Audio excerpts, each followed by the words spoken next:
మార్కెట్స్లో దొరికే milk powder కాకుండా బార్లీతో ఒకసారి మిల్క్ పౌడర్ చేసి చూడండి. పిల్లలకి మంచి ఎముకల బలాన్ని ఇస్తుంది, శక్తినిస్తుంది. ఈ సమ్మర్లో మంచిగా చలవ చేస్తుంది. మరి ఆ ప్రాసెస్ ఏంటో చూసేద్దాం రండి. చూపించినట్టుగా 1 కప్ వరకు బాదం, 1/2 కప్ వాల్నట్ కూడా వేసుకుని దోరగా వేయించుకోండి. ఆ తర్వాత పక్కకు తీసుకుని అందులోనే 1 పెద్ద కప్ వరకు ఫుల్ మక్కనై కూడా వేసి అది కూడా చూపించినట్లుగా క్రంచీగా వచ్చేలాగా వేయించుకుని పక్కకు తీసుకోండి. ఆ తర్వాత బార్లీని గోల్డెన్ బ్రౌన్ వచ్చేంత వరకు మీడియం ఫ్లేమ్లో బ్రౌన్గా వేయించుకోండి.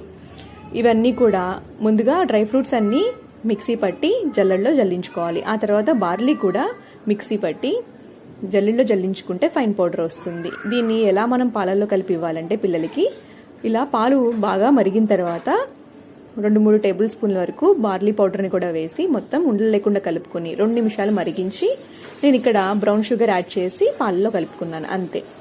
సర్వ్ చేస్తే బాగుంటుంది.